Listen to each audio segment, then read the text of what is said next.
A few days ago, at E3, Microsoft unveiled its new flight simulator, and I have to say they worked quite well so far. We don't have a lot of details at this point, but we already have enough to look and get ourselves an opinion. To start with, we must pause here. Thank you.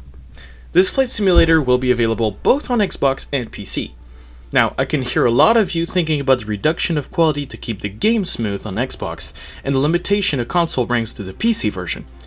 The new Xbox coming up, Project Scarlett, isn't your typical console. The latest Xbox console was announced to run on the latest Zen 2 architecture with AMD's latest RDNA 7nm GPU, before known as Navi. This means Microsoft's console will be running new hardware with these small extra perks that makes a difference, like the SSD, to give this console the boost it needs to become relevant. This changes the perspective immediately, as I would have been concerned as well if Microsoft's Flight Sim was stuck on older hardware, limiting the expandability on PC.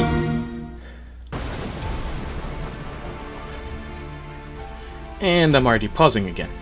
This is something that Microsoft did not have back then when FSX launched. High quality satellite data and powerful data processing to achieve realism in scenery. Compared to FSX, they made the effort necessary to compete with X-Plane and P3D. Small brackets here, Asure, according to Microsoft of course, would be the first AI supercomputer. This pretty much means AI can run on CPU and now GPU, accelerating performance and scale to reach much higher performance than before, and therefore can output projects at larger scale, AI being noticeably slow when it comes to processing.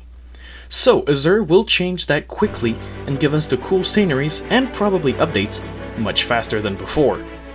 The first few scenes we see are here to demonstrate the Sim's environment. And what we notice as first is spectacular. Realistic looking clouds at 4K resolution. This is going to be one of the cool factors for the Sim, but also a possible drawback, as volumetrics are usually very hardware demanding, especially with all the lights, ambient occlusion, and fog. I wouldn't be expecting a low-end computer to reach this amount of quality anytime, and hopefully should be optimized enough for middle grade as well. You might also have noticed the water and its beautiful shades of blue varying with the terrain's depth.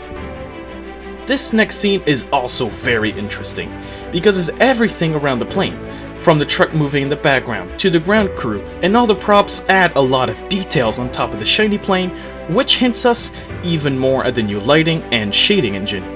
This again is hardware demanding. If they can optimize this, we might be in for nice eye candy. This is the most interesting part for me because it shows something we can compare with other Sims.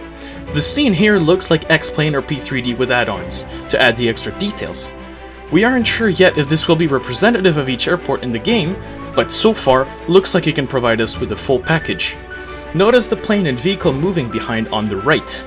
The airport is independently running from the plane's position, and the level of detail radius is large enough for us to enjoy ground scenery while taxiing.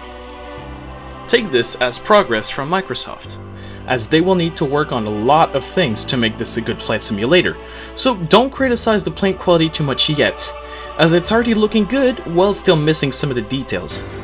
I must point out, it seems to follow Airbus's latest standard iteration 1.9 from what seems to be the A320neo. No confirmation from Microsoft so far. And here, the scenes are full of details.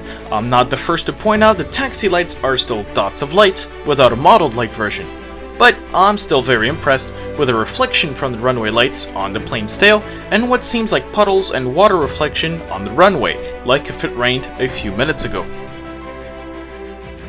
Another detail which shows Microsoft is keen to show us its new Sim, but isn't ready yet, is the primary flight display, which lacks detail like the vertical speed, and probably more detail. Later in the video, it seems to have been fixed, so they were probably just rushing, trying to get the video out on time.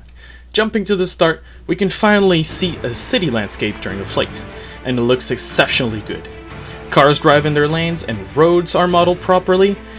Add that to buildings that are definitely not auto-generated scenery, and you have payware-like quality scenery here.